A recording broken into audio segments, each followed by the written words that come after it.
Good day ladies and gentlemen. There have been cases of lines appearing suddenly on Samsung mobile phone screens. The lines run from top to bottom and are usually colored green. Typically the lines appear after a software update.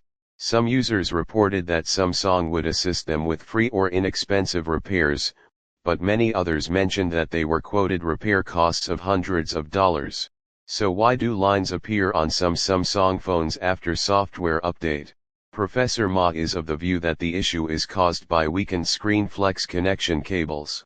Over time, the mobile phone will gradually lose its water resistance.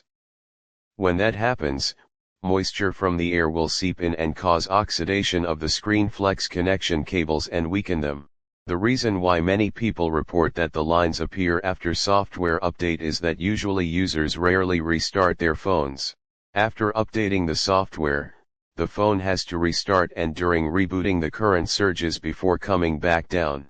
If the ScreenFlex connection cables are already weakened, the current surge can cause the lines to appear. In subsequent videos, Professor Ma will explain more aspects of life.